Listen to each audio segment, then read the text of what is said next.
Just go on through here. Cool, thanks. Hi, my name's Jack. I'm a 21-year-old genderqueer activist.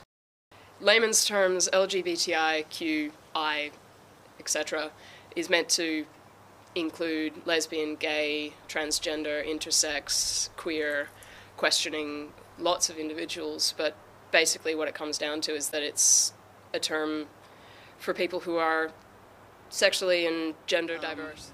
I walk down the street and I get such hatred. I've been spat in the face by grandmothers, and that just doesn't make sense to me.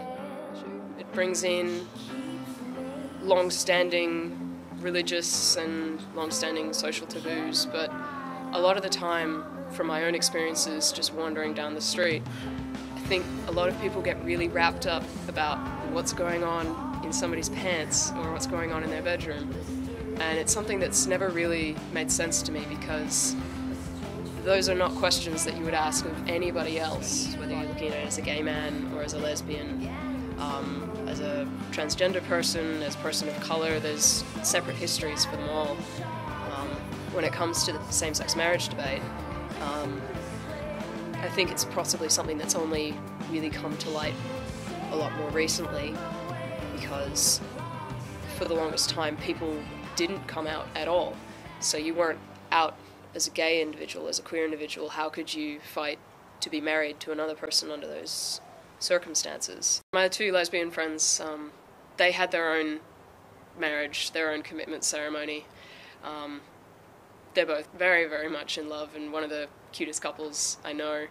They didn't bother with any of the attempts to get into a church or to do anything like that. They had it in their own family home, and the house cat was the ring bearer, and it was very much a close friends and family affair.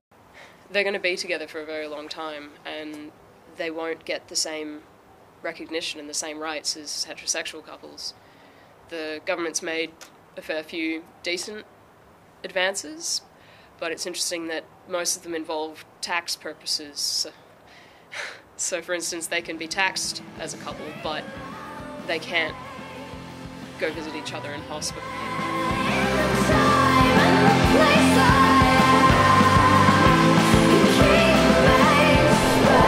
I think people are afraid of gay marriage because it just goes back to that age-old thing where people are afraid of what's different.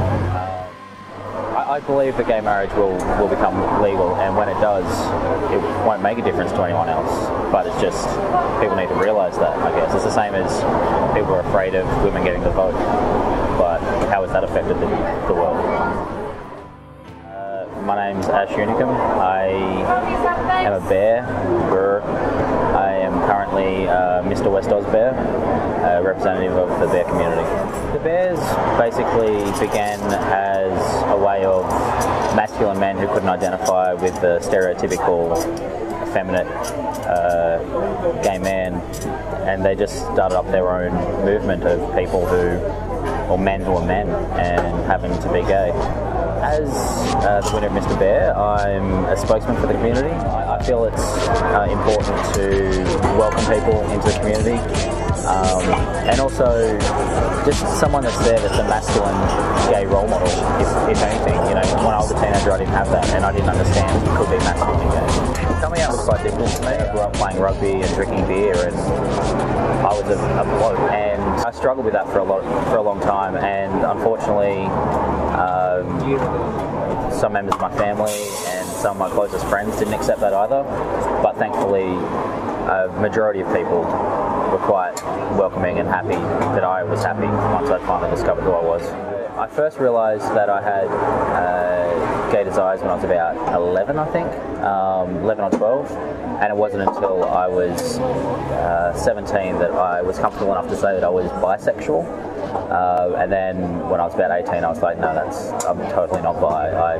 Yeah, completely gay. I think it definitely would have been easier if gay marriage was legal to be a young gay man. It may be easier now for gay teenagers to be who they are, but definitely if gay marriage was accepted, it would be less of a hurdle. Like, The main issue, I think, for teenagers at the moment, they go, well, everyone's accepting of gay people, but they're not accepting of gay marriage. Why is that?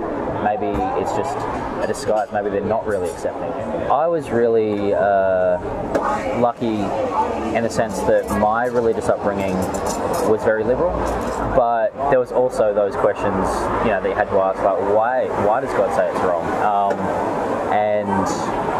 Or why in the Bible is it wrong? And it got to the point where I was happy enough to say that, if God has made everyone the way they are, God doesn't make mistakes. God's made me gay. And then I had people tell me that that isn't the case, and so I decided to denounce my faith. I think it's important for same-sex marriage to be legalised because love is love, as cliche as that is, and for people to feel socially accepted, you need to have equal rights. Yeah, recent studies have shown that 10 to 30% of any given population are homosexual. I live in an area that, it's closer to probably 80% gay, which, is fantastic. You can walk down the street, see so many different people just being who they are and being accepted and comfortable.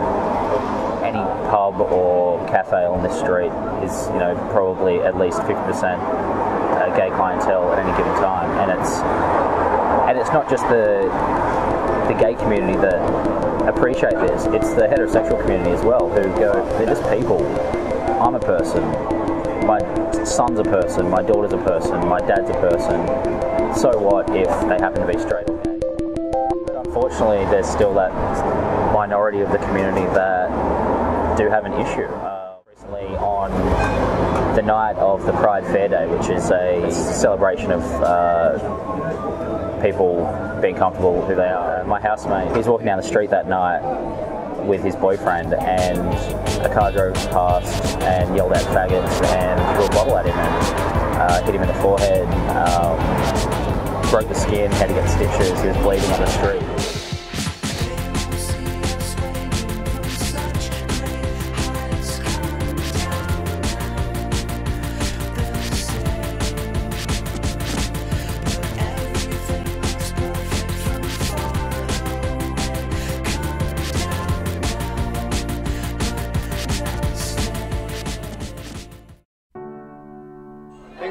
Drama in Spain with same-sex marriage when they had their first gay divorce. I actually don't know why it's taken so long to catch up, and it's actually a little disappointing. There is no progression socially.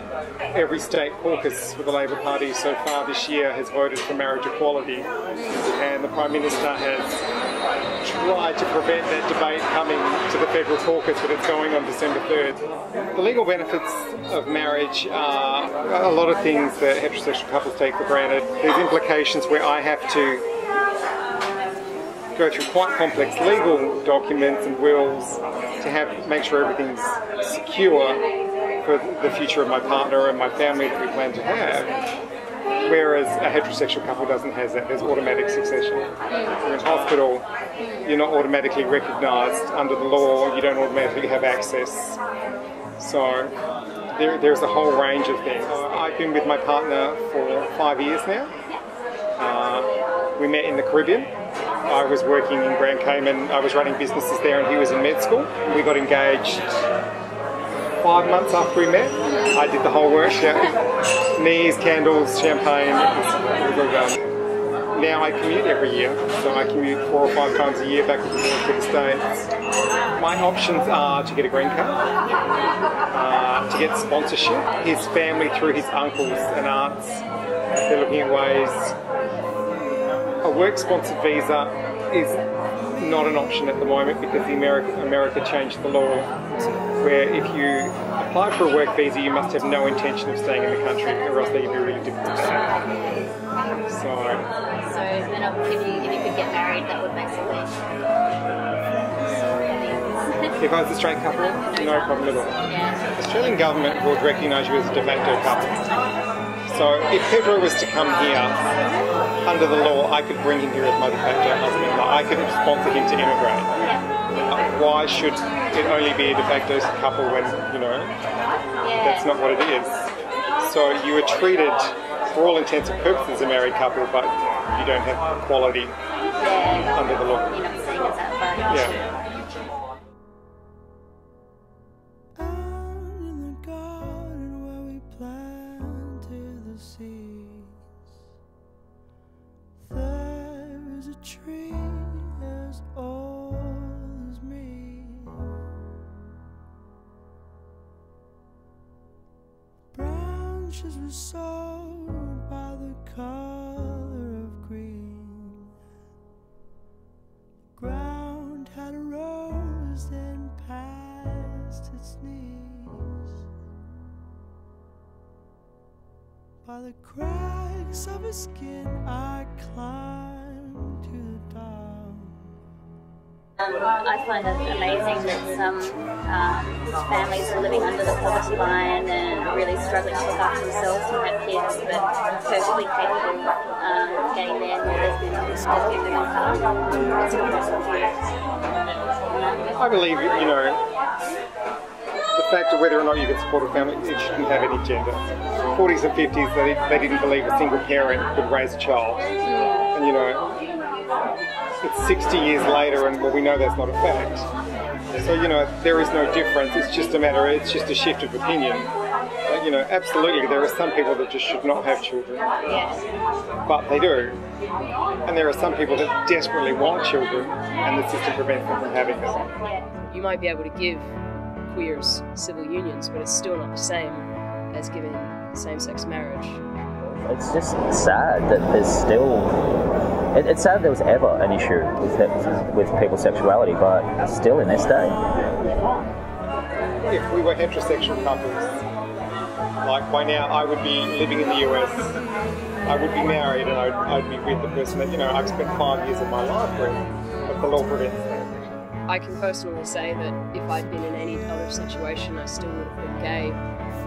Social upbringing would have maybe just influenced whether or not I was out or whether or not I was mentally healthy or happy. But I've always been queer. I knew from the youngest possible age.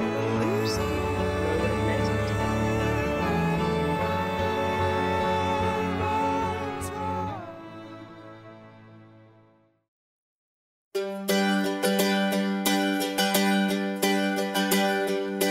This water is too salty for me to even drink. I'd rather walk the dreaded plank than stay another week. But it's you, my love. You're my land to hold.